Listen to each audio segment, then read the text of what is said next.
Good morning. You're watching All You Need to Know on Bloomberg Quint Live, India's first digital live streaming business news service. I'm Darshan Mehta. First, the headlines.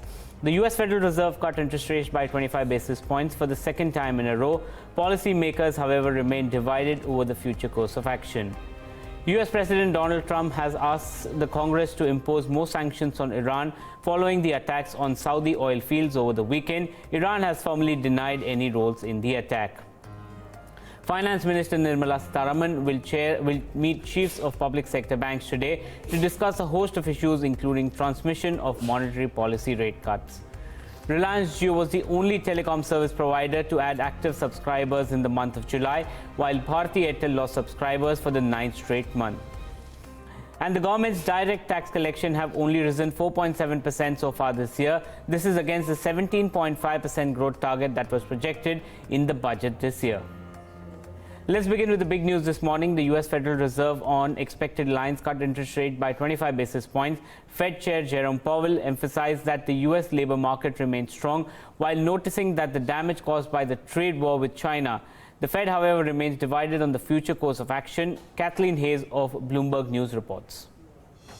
At the very least, I think he may have kept those dovish hopes alive, Sherry, because there's no doubt when people got the 25 basis point cut as expected, not surprising to see in the policy statement the Fed talking about the economy growing moderately, about the labor market being strong, but nevertheless talking about weak investment, talking about global risks weighing on the U.S. economy, the slowdown, the trade war, et.cetera. It's the dot plot. Let's jump into the Bloomberg library now and look at this at the far right-hand side of your screen, because the Fed, these dots right here, these five in the middle, those are the five officials who said, yeah, we needed to cut, that's enough. These are the cuts, the Fed officials who said, oh, no, we didn't need to cut today. So that's certainly hawkish. But what other people found hawkish, there were only 7 out of 17 that say we need one more rate cut. And there's nobody who says that 2 more rate cuts should be happening this year, like so many people in the markets are saying. So when Jay Powell was asked about where the Fed may be going, he is the one who said, well, of course, if these risks materialize, we can do more. Let's listen to what he said. If the economy does turn down, then a more extensive sequence of rate cuts could be appropriate. We don't see that. It's not what we expect. But we would certainly follow that path if it became appropriate.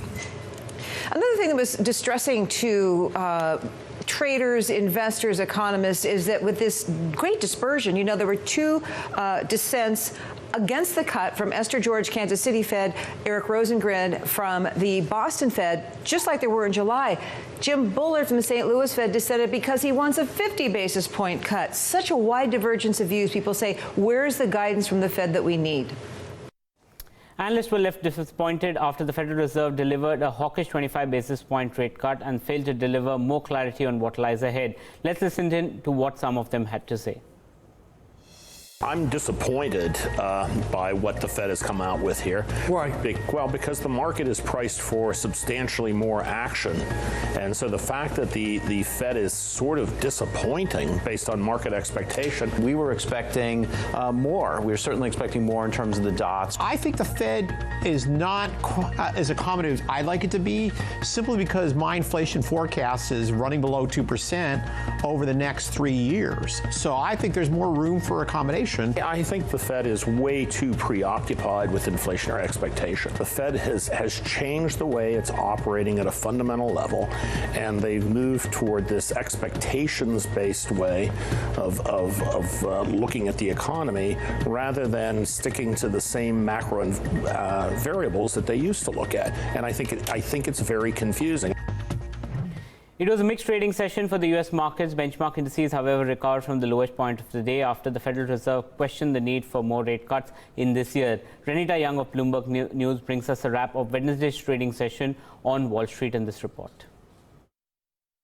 U.S. markets ended mixed on Wednesday after the Fed cut interest rates by 25 basis points. This is the second cut in 3 months, and it was widely anticipated. Now, because of that, the U.S. dollar and the Bloomberg Dollar Index both inched a little bit higher, and safe havens were a little bit lower as gold, seen as a traditional safe haven to save and store the value of assets, that was down almost 1% during the session. No surprise there. Now, meanwhile, crude oil also fell, but not just because of safe havens falling, but also because Saudi Arabian oil production is expected to be back online by the end of the month. Meanwhile, U.S. home construction surged in August to the fastest pace since 2007. And we did have companies news coming in. FedEx falling more than 12% after disappointing earnings, slashing its profit outlook, and blaming a global economy that's been weakened by trade tensions. The next company to report earnings will be Olive Garden and Longhorn Steakhouse owners,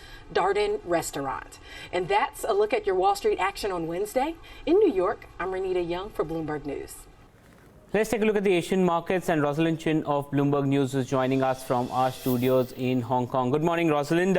What's the sense that Asia has read into, the move that the Fed has taken, and what's the reaction so far? Well, of course, there's still lots of questions about what the Fed is planning for the future, even though it did make that widely anticipated 25 basis points cut at its meeting yesterday. The focus today really in Asia is on the BOJ, the Central Bank of Japan, largely expected, according to a Bloomberg survey, to actually not enact any further cuts or any further stimulus. This time around, don't see any changes in asset purchases, but the Governor Kuroda did say that the bank earlier in the year, he said that the bank was more positive about adding stimulus, so that still opens the door to the possibility. Now, Japanese stocks did gain after Powell left the door open to a more extensive series of cuts if needed. Right now, we see the Nikkei trading higher by 1.1%, and the Topix also making gains of more than 1% right now. That, of course, is helped by the weaker yen. It hit the weakest level, in fact, since early August, and of course, that is giving stocks a lift as well. Also in central banks in Asia, we see Bank Indonesia has got a policy meeting, and that is expected to cut by about 25 basis points as well. Broadly in the region, the MSCI Asia Pacific, because of the lift given by Japan, is making gains of almost 0.4% right now. Hong Kong, we've had a few lines out here from the Hong Kong Monetary Authority, Norman Chan. Now, Hong Kong, of course, as you know, the Hong Kong dollar is pegged to the US dollar. So essentially what the Fed does often, you can expect that the Hong Kong Monetary Authority will be doing as well. As expected, Hong Kong cut its benchmark rate to 2.25% from 2.5%. It's a mechanical outcome, of course, though the chief executive here, Norman Chan, did say local banks do not necessarily need to follow suit. So we may not see that trickling through to the broader economy. Some banks in Hong Kong, for example, like HSBC and the Bank of East Asia, actually have recently raised their mortgage loan rates here as well. But Chan also did say that he saw downward pressure in the third quarter on growth in Hong Kong. That's partly because of the trade war and the impact from what he called recent social events. Don't mention the P word. Of course, these protesters have been on the streets now for 16 weeks. This is now entering its 16th week. So all these pressures here on the Hong Kong economy. And we've had a few lines out from the Australian economy, some data there. Employment rising 34,700 in August against estimates of just 15,000. Though the unemployment rate actually came in at 5.3% against estimates of 5.2%. We're seeing some movement there on the Aussie dollar. It's at 67.94 cents to the US dollars to the Aussie dollar right now. On the stock front, though, we've seen ASX 200, not really much movement there, staying at with a gain of 0.8% right now. So that's largely what's happening on the markets here in Asia. Back to you. Thank you so much for that, Rosalind. We'll watch out for what happens in the other Asian markets. But moving on, the fallout of the attack on Saudi Aramco's oil field continued to unfold, with the kingdom accusing Iran of sponsoring the terror. While Iran has formally denied any role in the attacks, the US has said that it is geared up to impose further sanctions in Tehran over the next 48 hours. Stephen Sepsianki and Jody Schneider of Bloomberg News bring us more details. Outlook actually is a lot better than the market expected from over the weekend after the attacks happened. They said that they'll be able to get the output from the field back to where it was basically by the end of the month. And Saudi Arabia output will reach about 12 million barrels a day, which is where they were before the attack in October. So things are actually going a lot better than the market expected, and that's why you're seeing prices of oil sort of drop. Folks expected maybe months, it would take months, maybe into 2020. To bring the output back, but Saudi Aramco said that they could do this much quicker than they thought, than the market expected, and you're seeing the prices drop because of that. And Jody, we had heard everything from President Trump on strategy against Iran, including a potential sit-down with President Rouhani to being locked and loaded after these attacks. What's the latest from him? Well, Sherry, the latest is what he has done pretty much all along to impose more sanctions, or at this point threaten more sanctions. As you note, he's talked about talks. They've talked about being tougher, although at this point he says he wants to rule out any kind of military action that would raise the stakes and raise the conflict. But he does want to impose more sanctions. He said that just as Secretary of State Pompeo was arriving in Saudi Arabia to meet with the Crown Prince. So it looks like that's the route they're going to go, even though there's been a lot of sanctions already imposed on Tehran and the economy there. And Stephen, of course, it's not just about Saudi Arabia and OPEC anymore. It's about U.S. shale supply and how that's affecting markets. So what's the dynamic right now playing out? Exactly. We just found out, we saw that for the 7th straight month, U.S. shale production of oil increased to a record high. And what you're seeing there is the market is oversupplied. IEA Director Barol said just earlier on Wednesday that, listen, we're in an oversupply situation despite this attack on Saudi Arabia, despite it disrupting 5% of the output of global oil supply. It's not creating a different situation. We're in an oversupplied market. The U.S. is pumping the most that they've ever pumped. They're continuing to pump that much.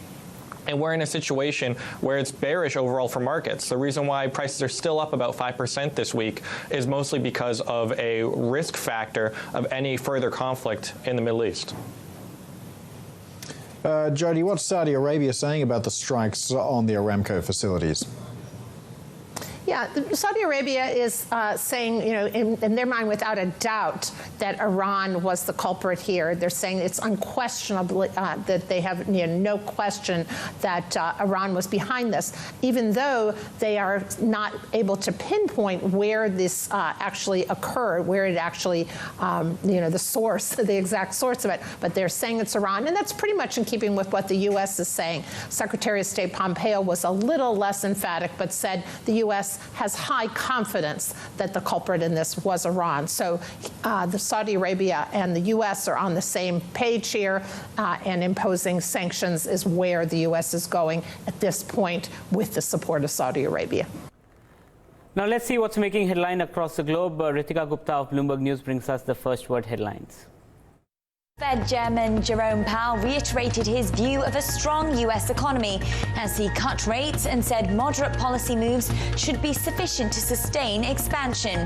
The Fed lowered its benchmark rate by 25 basis points, whilst admitting that weakness in global growth and U.S. trade policy are weighing on the economy. Powell says he may have to resume bond buying sooner than expected. It is certainly possible that we will need to resume the organic growth of the balance sheet earlier than we thought. That's always been a possibility, and it certainly is now. Again, we'll be looking at this carefully in coming days and taking it up at the next meeting. A new report says Asian economies will increasingly lead the pack, boosting their collective share of business whilst becoming less reliant on the rest of the world. McKinsey Global Institute says the region will have a growing impact on trade and capital, as well as on people, transport, resources, and the environment. By 2040, it says Asia may be home to more than half the world's middle class and account for more than a third of global consumption. French billionaire art collector Patrick Drahi is taking on more debt to help finance his $2.7 billion acquisition of Sotheby's. He's selling $550 million of 8-year bonds, which should price Friday and can't be bought back for 3 years. A loan of the same size is also being set up. Drahi controls media group Altice Europe and wants to take over Sotheby's private after 3 decades as a public company. The trade spat between Japan and South Korea is also hitting tourism between the two countries. A new survey says arrivals in Japan plunged almost 50% last month, dragging down overall incoming numbers for only the second time in 6 years. Korean tourists normally account for a quarter of visitors to Japan, but slumped 48% in August as the two nations imposed tit-for-tat export controls. Global news, 24 hours a day on air and at TikTok on Twitter, powered by more than 2,700 journalists and analysts in more than 120 countries. I'm Ritika Gupta. This is Bloomberg. Agam Vakil is here to set up for what the race trade is and all that's happened in the futures and option trade. Agam, good morning. What sense are you getting? How are the cues? What are the cues indicating, in fact? Good morning, Darshan. Well, for now, let's just start off with the SGX Nifty futures, and the indications they're giving us is that it's going to be a very, very quiet opening. There's a lot of uncertainty, not only globally, but in domestically as well, and which is why we're not exactly likely to see a very stark opening, but you never know, and things could change in the next 1 hour. That said, let's take a look at how indices have done yesterday, where marginal gains were up as much as 0.2% for the Nifty. Mid-cap and small-cap indices moving in tandem with the benchmarks, along with the banking indices too. 1% gain for the PSU banking index. And as far as ADRs go, right now we are looking at a mixed picture. Vedanta advancing by 2%. On the other hand, we see some losses in ICICI Bank. But besides that, we're not looking at too much change in terms of gainers or losers. But what about fund flows? Well, we have seen another outflow around 959 odd crores on a net basis from the FII stable. On the other hand, DI is buying stock worth 780 odd crores. Now, as far as contributors are concerned, what we're looking at is while HDFC twins have been bearing down on the indices along with Coal India and Britannia, we've seen a little bit of a recovery in Reliance Industries, SBI and Kotak Mahindra Bank, which is keeping the indices buoyant to a certain extent. But as far as your futures and options space is concerned, well, that is where we are looking at further unwinding, a decline of around 3.5% in open interest. As far as the Nifty futures go, the Bank Nifty futures looking at a decline around 3% too. And well, we also have open interest distribution continue to remain with the 10,800 put, which should be a near-term support. And considering the fact that we have seen the Nifty, hover around that mark, you're going to have to wait and watch out for this one because it's going to be a very important level. Have we seen writing in that particular put yesterday? Did we see that? Well, not exactly, but we did see some writing in the 10,900 put. So, well, confusing cues here. We're going to have to wait for more on this one. But we did see the VIX come off by around 4%. Currently at 15. Do remember, day before it had moved above the mark of 16. Put call ratio again at a neutral level of 1. Not too much has changed here. But let's talk about stocks then, and that is where we are looking at a lot of activity. So you have the likes of Mindtree, Page Industries gaining in these markets where we've seen some longs building up, and in terms of stocks which are seeing unwinding, let's pull that list up as well.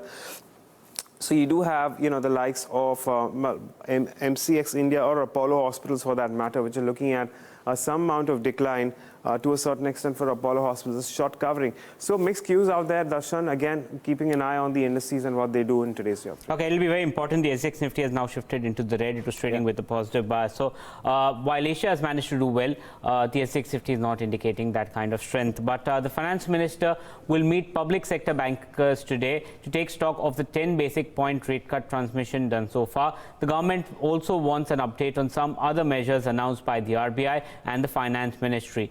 At this meet, Nikunj Johri has all the details.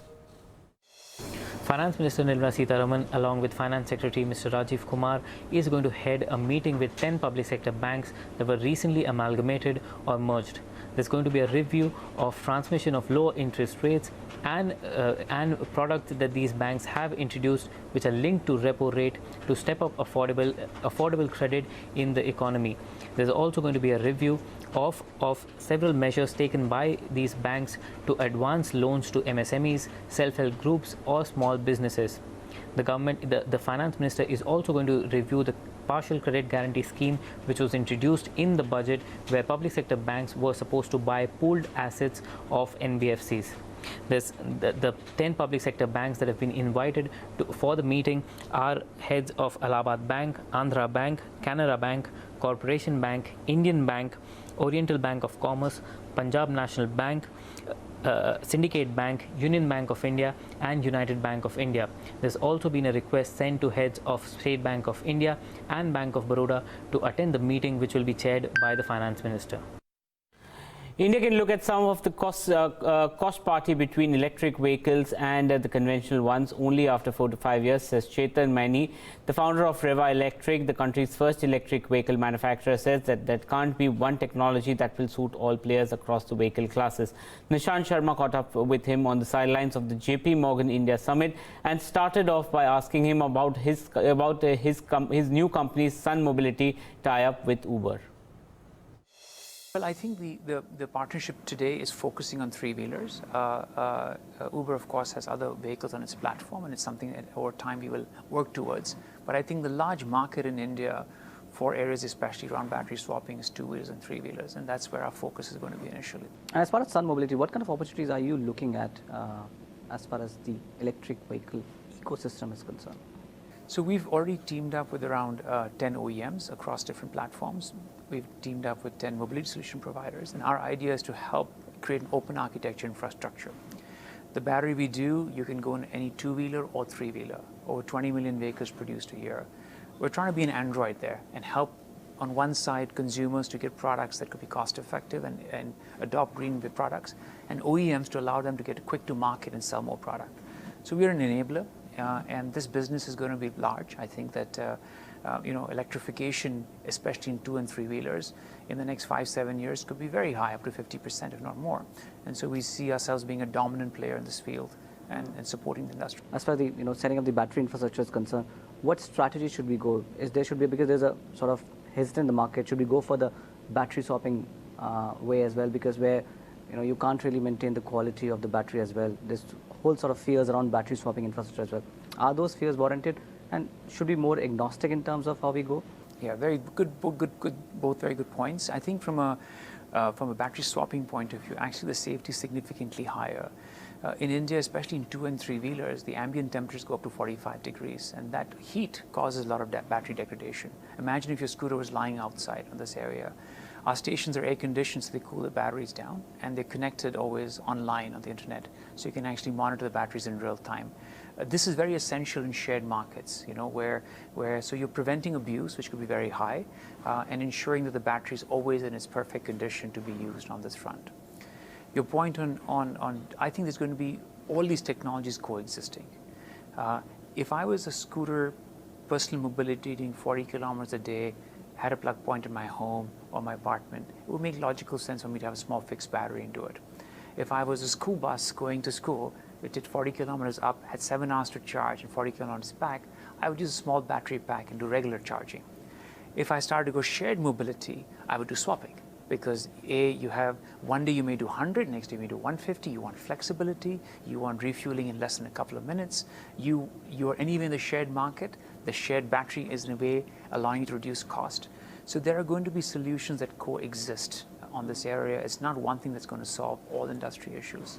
And just to add to that, when do you see, pricing has been key for EVs in the country. Yeah. When do you see the pricing of electric vehicles coming down? Well, battery prices have been going down 8% year on year. But batteries still constitute in small form factors almost 50% of the cost of the vehicle. So even if you look at it, it's going to take a very long time on this area. And that's why I think innovative models around battery swapping and leasing are going to be very critical. That'll allow us to get cost parity today. In larger form factors, cost parity could come in the next 4 or 5 years. Because at that point, the percentage of the battery may be 25-30%, of the cost of the vehicle. But if you think of most of cars in India which are under 5 lakhs or 6 lakhs, you think of all our scooters which are under 80,000 rupees, and you think of our 3-wheelers which are under 1.5 lakhs or 2 lakhs, very difficult in these form factors to get, or in buses too, because bus batteries could be 3 times the cost of a bus, and so swappable again makes a lot of sense. Soumit Sarkar now joins us with all the stocks that are in news. Soumit, which are the stocks that will be at the center of action today? Well, firstly, I'll start off with Voltas because in the analyst meet, the management said that they are seeing no meaningful consumption slowdown when it comes to the products business, that is the AC business of the company. But it did mention that it's difficult to take price hikes due to prolonged monsoons that we have been witnessing. On its joint venture, it said that it is unlikely to launch all the products in this festive season. And on the project business, the company said that their incremental focus will be on the domestic orders. Secondly, Reliance Capital and Reliance Nippon will also remain in focus because Reliance Capital has clarified that no pledged shares of Reliance Nippon Asset Management Company have been invoked by any of the lenders. It also said that the borrowings covered under the pledged RNAM shares are matched by cash amounting to close to 1,600 crore rupees lying in an escrow account with a tri-party agreement signed between all the parties. So no pledged shares have been sold when it comes to Reliance Nippon. Himachal Futuristic will also remain in focus because they also clarified that no pledge has been created on any additional shares by the company. It said that the existing pledge of 3 crore shares has now been extended in favor of ICICI Bank to secure to secure working capital facility to the extent of close to 1,100 crore rupees. Jindal Steel will also remain in focus because the company has allotted nearly 80 lakh shares to promoter group entity at close to 36 rupees per share, and they have collected a total of close to 29 crore rupees from the promoters. Now, the promoter holding in the company would marginally increase to 67.8% from current 67.3%. Future Retail will also remain in focus because the promoter group has pledged additional 0.4% stake with Edelweiss Finvest and ECL Finance. And in key bundles, NIT will remain in focus because the Welfare Trust has sold nearly 30 lakh shares, that is 1.8% stake, while in CIAT, India Opportunities Growth Fund has acquired 2.3 lakh shares, that is 0.6% stake, while Society General sold nearly Society General sold that 0.6% stake to India Opportunities Growth Fund. Okay, many thanks for that, Soumit. Artificial intelligence is becoming more prominent among global citizens. Reports suggest that the global sale of robots can top $16.5 billion this year. Let's take a look.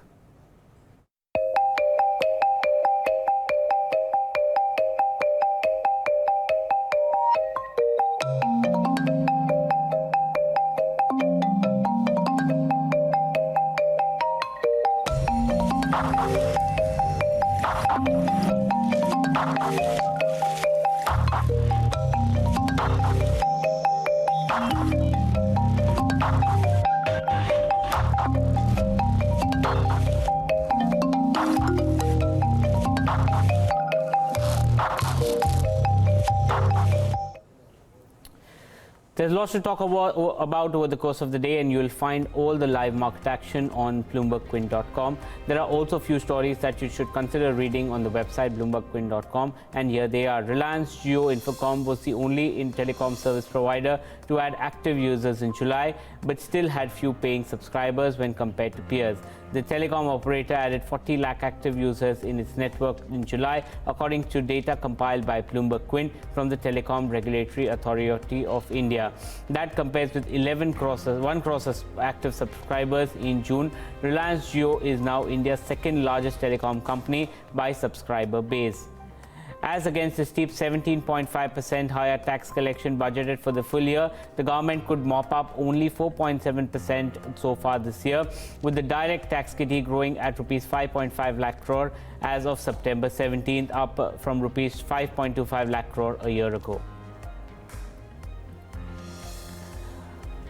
Okay, with that, it's a wrap on today's edition of All You Need to Know. Stay tuned for Bloomberg Quint for more news and update.